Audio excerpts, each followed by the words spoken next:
How was your week? Um, My kids are mad at me Wait, why? because I actually bought 4 copies of Minecraft Dungeons about 2 weeks before we started the Linux challenge.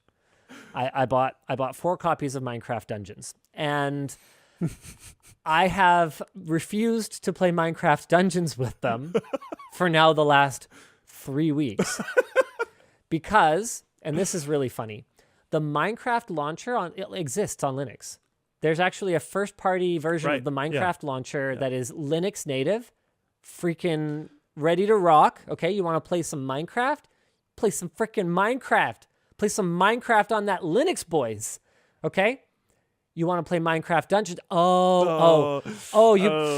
Yeah. Can't help you with that Better one. go. You better head to Lutris. You better head over to Lutris, and you better find some super out of date guides that do not work at all. And then when you're done with those super out of date guides that don't work at all, you better find some really great comments that are all like, "Hey, yeah, Minecraft Dungeons is on Steam now." So you can just play it through Steam with Proton. Isn't that fantastic? No, it's not fantastic. I already paid for it.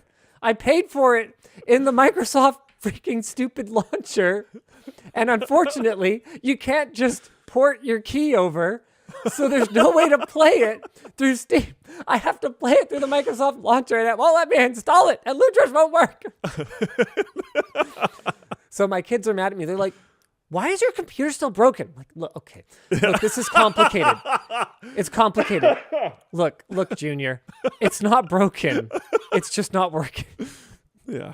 If that makes any sense. So that's been a source of frustration in my household over the last few weeks. I mean, my kids were delighted when I did get Minecraft working, and I did get Discord working, and they were able to. I mean, my daughter was playing on Linux and had no idea. She's officially a card-carrying Linux gamer now at, however many years old she is. Nice. And I think that's really cool. So when I talk about my frustrations, I also want to highlight how amazing and how cool it is that this is a thing at all, because even 5 years ago, Linux gaming was like, if you want to basically compile the game yourself, really it's come very far. That's one of the really big far. things that I've learned in this challenge is that gaming on Linux has come extremely far in the last little while. I've had some wins and I've had some losses over the last little bit. There's been a few games that I just dove into expecting probably not to work, and they did. There's also been a single game that I dove into completely expecting to work, and it didn't. So I don't know. I was blown away by how easy it was to get Anno 1800 going. Anno 1800 was a lot of the Uplay stuff has actually been all right, which is really interesting. You know what I want to be careful of though? Okay. I just said something that I want to tweak a little bit.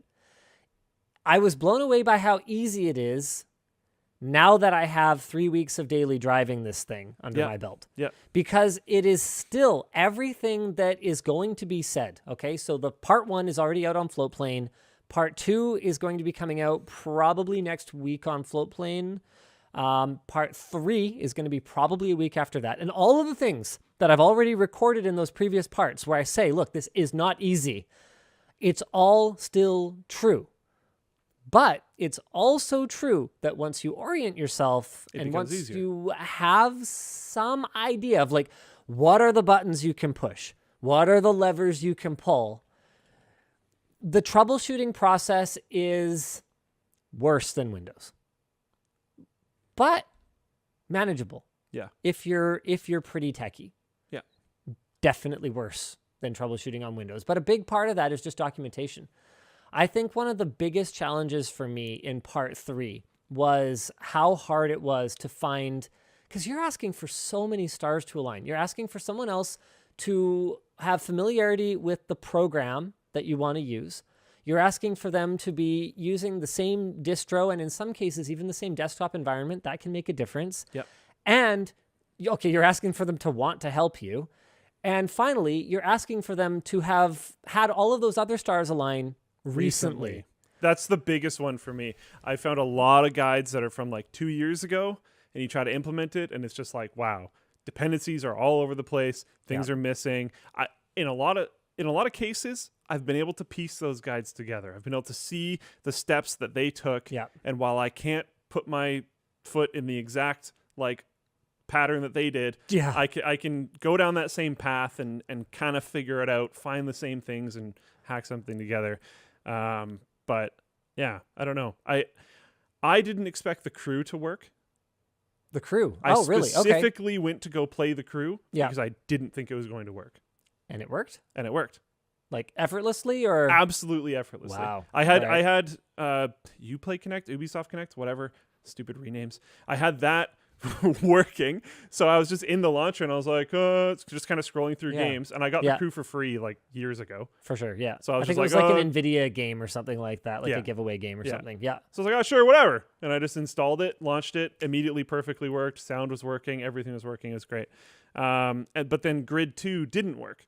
Grid 2 is a Steam game. But it's something, I don't remember if it's Denuvo or what. I think it's Games for Windows Live. Okay, yikes. Yeah, it's some DRM thing.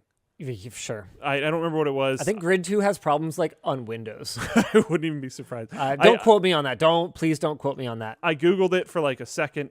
It came up that it was a DRM style problem, and I was Sure. just like, you know what? Whatever. I don't need to play it right now. What else has been going on? There's one thing that my girlfriend controlled me with super hard at will, which is I don't have a media center PC. My Yeah, computer is sure. really close to the TV, so it's really not required. I have a not even that long HDMI cable that just runs from my computer to the TV. Yeah. And whenever we want to watch something or do whatever that requires my computer, we just switch to that input and everything's fine.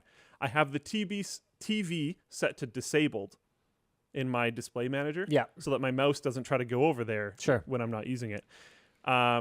Even though it's disabled, if she turns the TV on while I'm using the computer, full lockup, full hard lockup. Oh no. For I'd say anywhere between 1 to like 3.5 seconds.